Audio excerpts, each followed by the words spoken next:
एक दूसरे से जब हम मिलते हैं तो एक प्रेरणा मिलती है और मैं खुद उसका साक्षी हूँ। जब मैं विद्यार्थी था तो 66 में अखिल भारतीय हुआ था। शायद ये बहुत पुराने आदमी यहाँ पर हैं, देखे भी होंगे। 66 में कुप्पा घाट के नीचे अखिल भारतीय हुआ। पंडाल जो इस तरह का नहीं बनता था पहले, वही फूस की ही छौनी कहिए। तो कुप्पा घाट 66 की बात। गुरु महाराज शरीर में उस समय बहुत सबल थे। मैं तो विद्यार्थी था। हमारे भाई, बड़े भाई, माँ सब दीक्षित थे गुरु महाराज से, लेकिन मैं दीक्षित नहीं था। हाँ, लेकिन अध्यात्म में पढ़ती हमारी रुचि थी। गीता रामायण को मैं पढ़ता था। अब उसी के अनुसार मैं ध्यान भी करता था। गीता में जो लिखी हुई बात ध्यान करता था। और चर्चा ये होती थी तो हम कहीं कहते थे कभी कभी कि गुरु का क्या जरूरत है, ये तो गीता रामायण में स्पष्ट लिखी हुई बात, इसमें गुरु की क्या जरूरत है। लेकिन समझाने वाले हमको भाई सब समझाते थे, बिना गुरु का ज्ञान आज तक हुआ, बिना गुरु हुई कि ज्ञान। फिर भी हम विश्वास नहीं किए। अखिल भारतीय के अवसर पर स्टेशन से हजारों की संख्या में सत्संगी सब, उस समय हम तो जानते थे हजारों संख्या में ये कहाँ जा रहे हैं, इतनी संख्या, इतनी भीड़। और कुप्पा घाट तो मैं आता जाता था बीच में। मैंने उसी के साथ भीड़ में ही हम भी धीरे धीरे चले देखें। जाते हैं तो प्रथम दर्शन गुरु महाराज का होता है, लगभग 500 मीटर दूर। इतनी बड़ी पंडाल तो नहीं बनती थी, लेकिन हाँ बनती तो थी। बहुत दूर से 500 मीटर दूर से ही गुरु महाराज का दर्शन हुआ। और दर्शन ही हमारे जीवन में परिवर्तन ला दिया, खाली गुरु महाराज का दर्शन करने से। तो अखिल भारती में जो आते हैं इतने साधु महापुरुष सब, इसका भी वातावरण पर प्रभाव पड़ता है। जो भी कसर कुशल जीवन में ध्यान में, उससे ध्यान करने का बल मिलता है। ये साधारण उपलब्धि नहीं है, इसीलिए गुरु महाराज ये परंपरा को चलाए। और क्या ये परंपरा में आप देखते हैं, ये गीता रामायण महाभारत संतों की वाणी, इसी की चर्चा होती है। अभी आपने वेद वाणी को सुना हो, यदि इस जन्म में ब्रह्म को नहीं जाना, देखिए क्या कह रहे हैं, यदि इस जन्म में ब्रह्म को ना जाना तो क्या हानि है, बहुत बड़ी भारी हानि। क्या भारी हानि होगी? यह शरीर सब दिन रहने वाला नहीं है, यह नित्य नहीं है। सभी जानते हैं ये विनाशशील है, ये सारा संसार परिवर्तनशील है। ये कुछ ऐसा लगता है कि परिवर्तन नहीं हो रहा, लेकिन आप विचार करेंगे तो समझ में बात आएगी कि सारा संसार जो है छोटा पौधा धीरे धीरे बढ़ रहा है, बढ़ करके कहाँ जा रहा है? विनाश की ओर। बच्चे हम लोग फिर धीरे धीरे बढ़ करके कहाँ जा रहे हैं? मृत्यु के लिए। प्रकृति में 3 गुण अनवरत रूप से काम करते रहते। 3 गुण। रजोगुण का काम है पैदा कर देना, सतोगुण का काम है पालन करना, पोषण करना, और तमोगुण का काम है विनाश कर देना। ये 3 गुण अनवरत रूप से काम कर रहे हैं। जन्म रजोगुण जो है पैदा कर, सतोगुण है पालन करना, पोषण करना, और तमोगुण विनाश करना।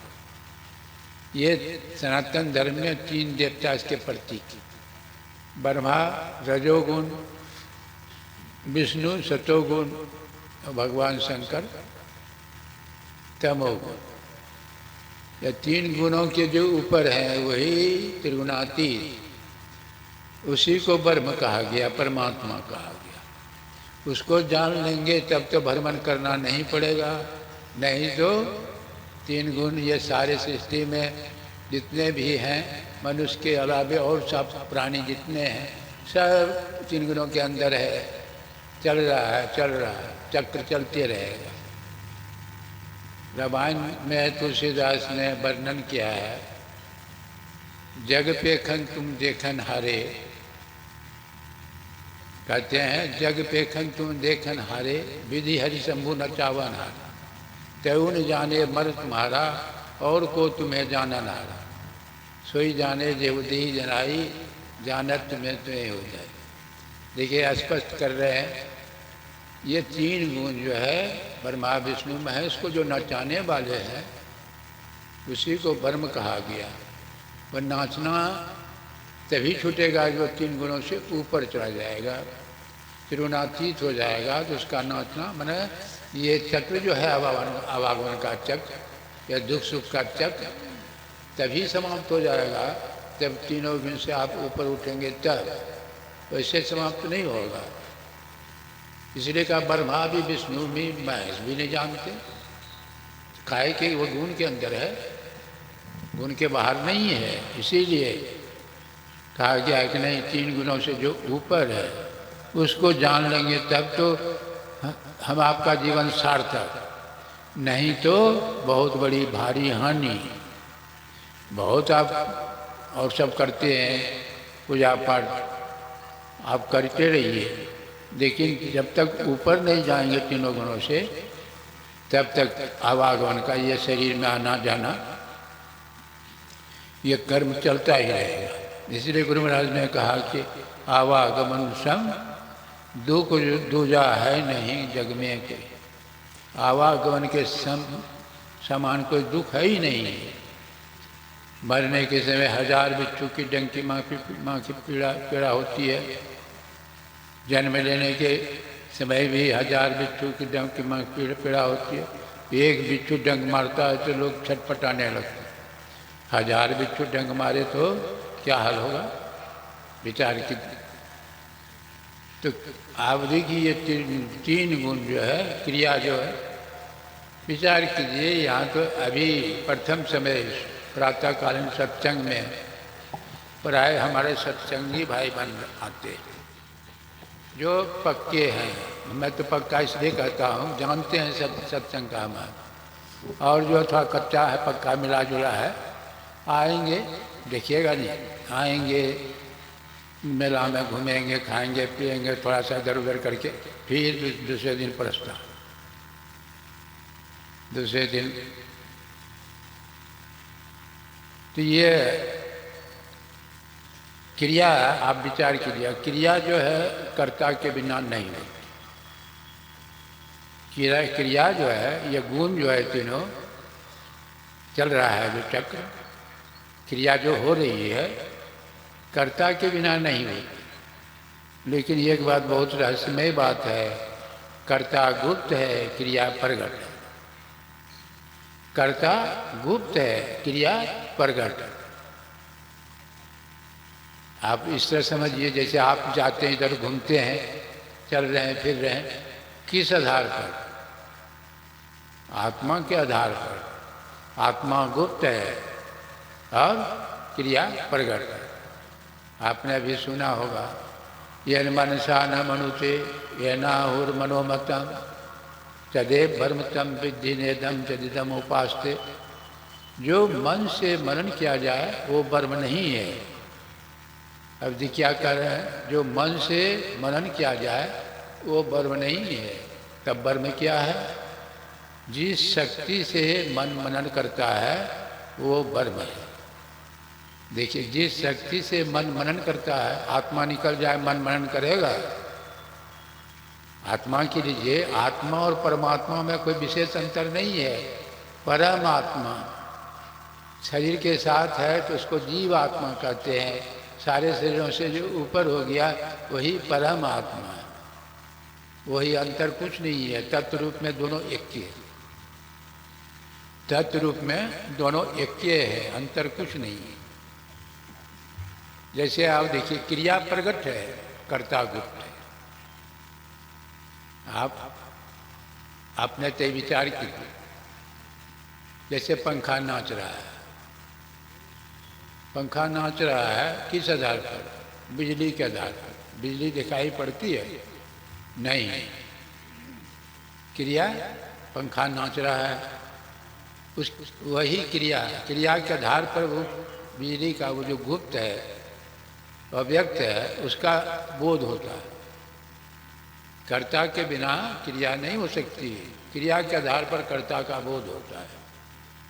तो आप जहाँ जाते इधर उधर करते हैं, वह शक्ति हम आपके अंदर में काम कर रही, वह शक्ति सारे सृष्टि में काम कर रही है। ये पृथ्वी घूम रही है, तारे ग्रह ग्रह सब घूम रहे हैं, किस आधार पर घूम रहे हैं? क्या बुद्धि यह नहीं कहती कि ये कोई घुमाने वाली शक्ति है? बिना अच्छे का कुछ लोग जो कहते हैं कि परमात्मा है, ये नहीं है, परमात्मा हाथ पैर बड़ा आदमी है, ऐसे विचार के अभी लोग हैं, अभी है, जिसको नास्तिक कहते हैं, आस्तिक कहते हैं। नास्तिक अभी तक उसको ज्ञान यह नहीं है ईश्वर नाम की कोई चीज़ है। आस्तिक कहते हैं नहीं, ईश्वर नाम है नहीं, ज्ञान नहीं। तो अपने तो ही विचार करो नहीं कि शरीर में कुछ है कि नहीं, जिसके आधार पर क्रिया हो रही है, वही तो सारे सृष्टि में है। समष्टि चेतन और व्यष्टि चेतन। व्यष्टि चेतन शरीर के अंदर, घेरे के अंदर, और समष्टि चेतन संसार, प्रकृति के पार, प्रकृति पार प्रभु सब प्रवास। उदाहरण दिए हैं किस तरह। नचिकेता के संबंध में कहानी सुने होंगे, जब जमराज के यहाँ उनके पिता ने बड़ा क्रोध में आकर जमराज को दान कर दिया। इसलिए अधिक क्रोध में पिताजी उनके जो है बूढ़ी बूढ़ी गाय दान करते थे, जग हुआ था, बूढ़ी गाय ब्राह्मण सबको दान करते थे। और नचिकेता बालक पिताजी को कहा कि पिताजी आप बूढ़ी गाय क्यों दान कर रहे हैं? तो सुखी है, घास नहीं खाती है, दूध कहाँ से देगी, क्या फायदा? पिताजी उसको ध्यान नहीं दिए। फिर कहे कि फिर कह देते हैं कि ये बूढ़ी गाय दान कर, दो तीन दफे कह दिए तो जानते हैं लकड़ी को छीनने से चिकनी हो जाती है, बात को अति करने से रुखड़ा, बात से विवाद, विवाद से झगड़ा, क्रोध, मारपीट से। क्रोध में आकर के साफ दीजिए कि जाओ, तुम सबसे हमारे प्रिय हो, तुमको मैं जमराज को दे दिया दान। वो बालक इतना थे कि चले गए जमराज। जमराज वहाँ घर पर थे नहीं, 2 दिन 3 दिन भूखे प्यासे रहे, भूखे प्यासे। जमराज आते हैं तो देखते हैं ब्राह्मण बालक हमारे दरबार पर भूखे प्यासे खड़े हैं। इनको दुख हुआ तो जमराज कहते हैं देखो हमको तो दुख, हमारे दरवाजे पर खड़े रहे 3 दिन भूखे प्यासे, मैं तुम पर खुश हूँ, 3 वरदान मांगो। 3 वरदान देने के लिए मैं तैयार हूँ। पहला वरदान में वही मांग लेते हैं कि पिता घर जाएंगे वापस नहीं तो पिताजी प्रेम से गले लगा ले, न क्रोध में नहीं दिए थे आज, एवं अस्तु। दूसरा वरदान मांगो, स्वर्ग के संबंध बताइए, स्वर्ग नरक के संबंध में कुछ बता दिए जमराज। और तीसरा वरदान मांगो, तब आत्मा क्या है। जैसे कहा कि आत्मा क्या है तो जमराज तो घबराने लगे कि ये छोटा बालक ये आत्मा के संबंध ये पूछ रहा है। अरे ये क्या पूछते हो, बड़े बड़े ऋषि मुनि तो दिमाग चकरा जाता है, नहीं जान पाता है। ये तुम क्या पूछ रहे हो? तुम ये सब मत पूछो। तुम जितना दिन रहना चाहते हो संसार में उतना दिन तुम रह सकते हो, वरदान देता। जितना जो है ऐसा राम की चीज़ें जो भी चाहिए सब देने के लिए तैयार है। संसार का राजा बना सकता। कहा नहीं, जब ऋषि मुनि नहीं जानते हैं। मैंने कितना था वह बच्चा, भक्त प्रहलाद ध्रुव सब बच्चे थे देखिए। तो अंत में जमराज को कहना पड़ा, वायुरते को भूमनम प्रविष्टो रूपम रूपम प्रतिरूपो वह एक सर्वतंत्रात्मा रूपम रूपम प्रतिरूपो वैश्य। देखिए क्या उदाहरण दे रहे हैं क्या। जैसे हवा फुटबॉल में देते हैं, साइकिल के चक्के में देते हैं, मोटर के पहिए में देते हैं, बैलून में देते हैं, बैलून। तो जैसा अच्छी है, फुटबॉल गोल है, हवा गोल रूप धारण कर लेती। चक्राकार तो चक्राकार, लंबा है बैलून तो लंबा का। तो क्या हवा गोल है कि लंबा है चक्रा? नहीं, सर्वरूपी हो कहते और अरूपी। गुरु महाराज क्या कहते हैं? सर्वरूपी हो कहते और अरूपी हो। सभी रूपों में है, इसलिए सर्वरूपी। ये सारा संसार जो है सृष्टि, ये परमात्मा का व्यक्त रूप है। ये सारा संसार चर अचर रूप हरि, यह व्यक्त सत्ता से वह नहीं रहती, अभाषित नहीं हो। जार सुसप्तता से जलमाया भाष सती मोस आया। वह नहीं रहे ये संसार भी नहीं रहे। ये सारा संसार जो है ये सिया राम मैं सब जग जानी, करो प्रणाम जोड़ी जोग। सिया राम मैं, सिया राम मैं का मतलब क्या हो गया? कहीं खाली है?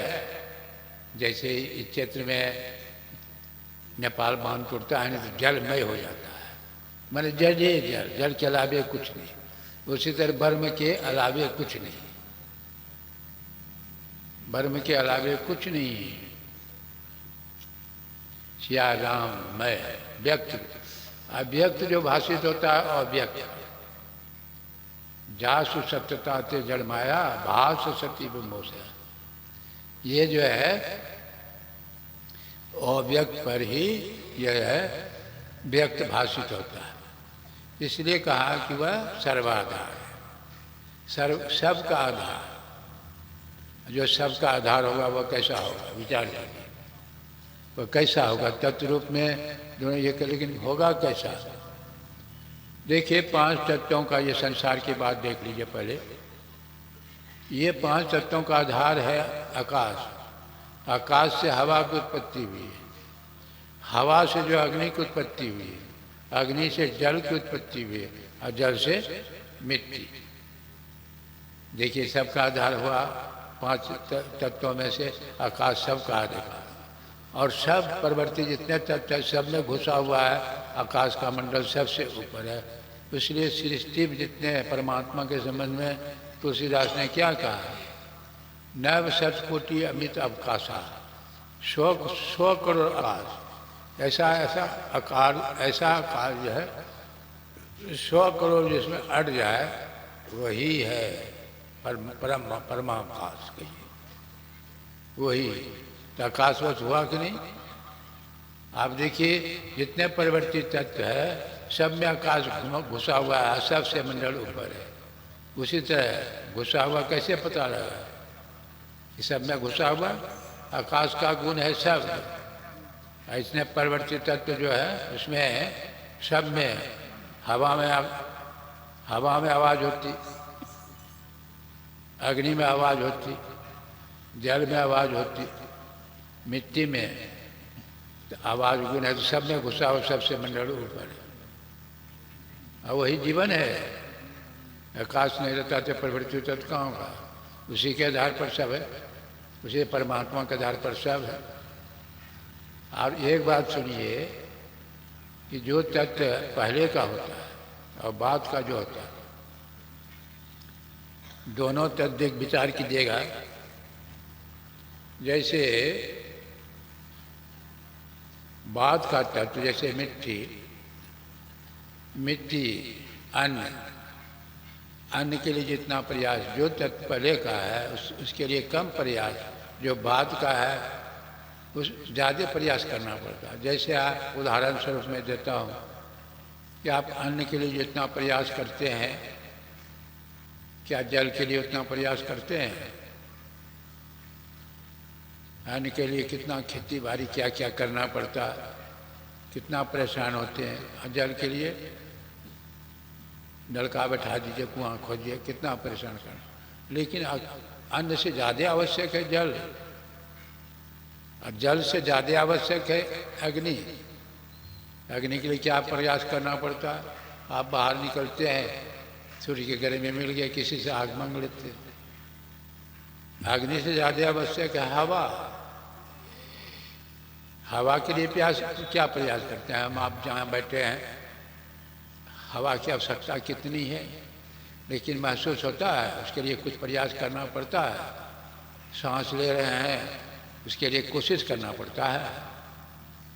देखिए, और उससे ज़्यादा आवश्यक है आकाश।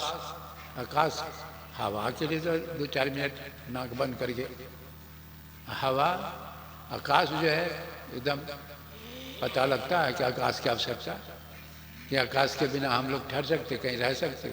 खाली खाली नहीं तो रहेंगे कहाँ? तो जो तत्व जिन हम आपके लिए ज़्यादा आवश्यक है उसके लिए उतना ही कम प्रयास करना पड़ता, समझ रहे हैं? और वही कहते हैं जीवन, जो हम आपके जीवन के लिए जितना आवश्यक है उसके लिए कोई विशेष प्रयास करने का जरूरत नहीं है, नहीं है। परमात्मा सबसे ज़्यादा आवश्यक है, वही चेतन हम आपके शरीर के अंदर सबसे ज़्यादा आवश्यक चेतन, चेतन परमात्मा। उसके लिए क्या प्रयास करना पड़ेगा? कुछ भी प्रयास करना, कुछ भी नहीं। समझ में आ जाए, विश्वास हो जाए। आप देखिए, एक बात कहते हैं, समझ में नहीं आई है, विश्वास नहीं हुआ, इसीलिए बहुत प्रयास। मन को चुप करो, मन को चुप कर दो, कितना देर लगेगा? अब मन जो है कहते हैं जरा सा गर्दन झुकाई कि देख, मतलब क्या हुआ? बड़ा आसान। जितना संसार के काम में परेशानी है, कठिनाई है, उतना परमात्मा का सुमरन में कठिनाई नहीं है। लेकिन अब मन मानता कहाँ है? एक जगह मकान बन रहा था तो लेबर सब, मजदूर सब लगा हुआ था। एक और जो है पंडित जी गए, पंडित जी कहते हैं कि हमको भी कुछ काम दीजिए। कहा आप पंडित जी हैं, क्या आपको काम देंगे? नहीं, लेबर को जितना दिन भर में पैसा देते हैं उतना जो है आपको मैं दे दूंगा, बैठ कर खाली जाप कीजिए। कहते हैं बैठ करके जाप खाली कीजिए दिन भर, जितना लेबर को पैसा देता हूँ उतना मैं तुमको ऐसे दे दूँगा।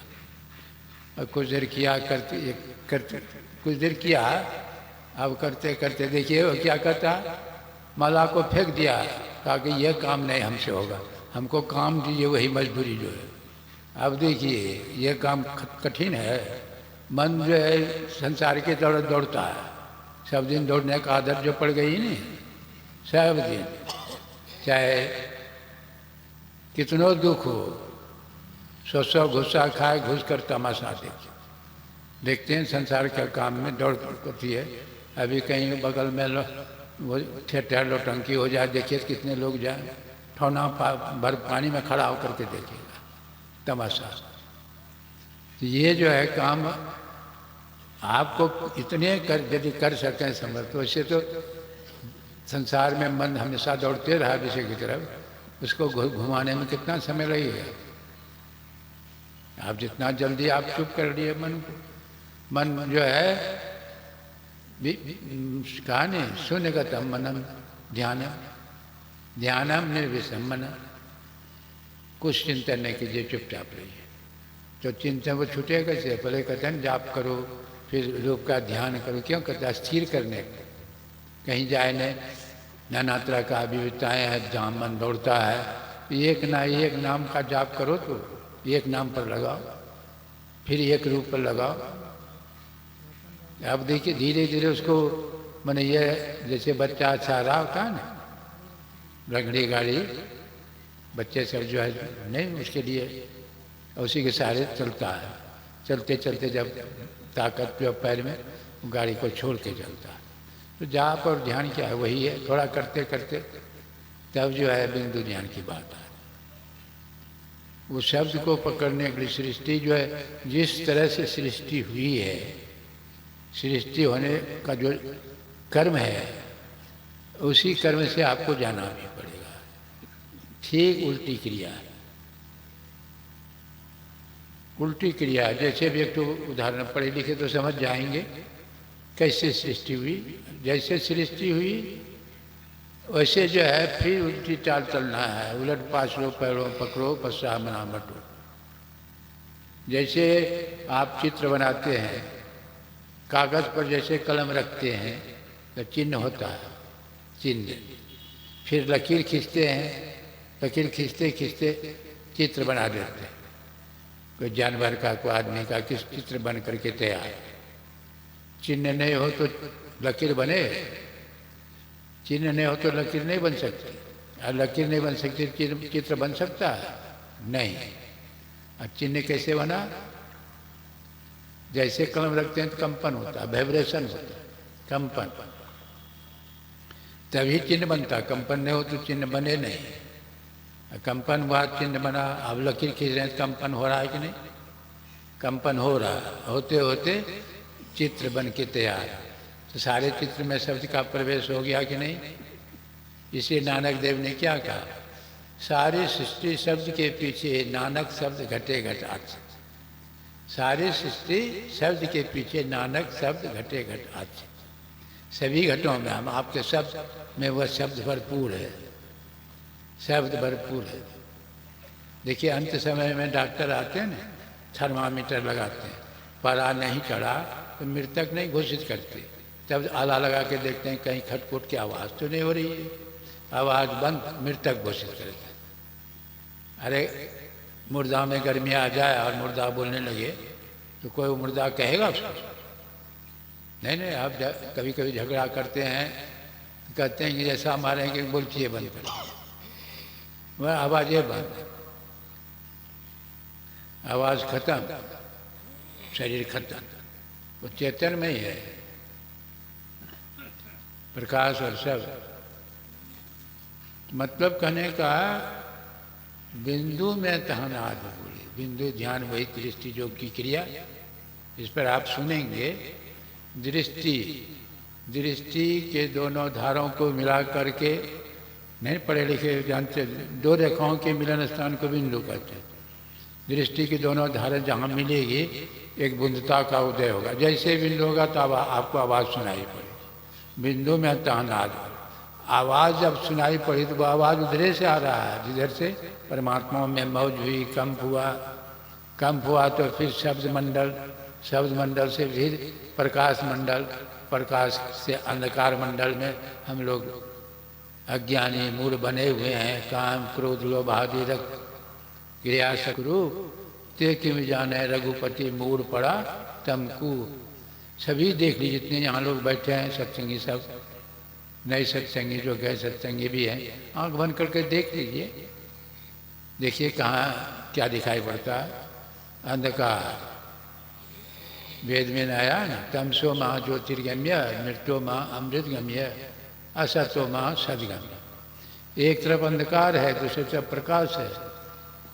एक तरफ अंधकार है, दूसरे प्रकाश। एक तरफ असत्य है, दूसरे तरफ सत्य है। एक तरफ मृत्यु है, दूसरे तरफ अमृत है।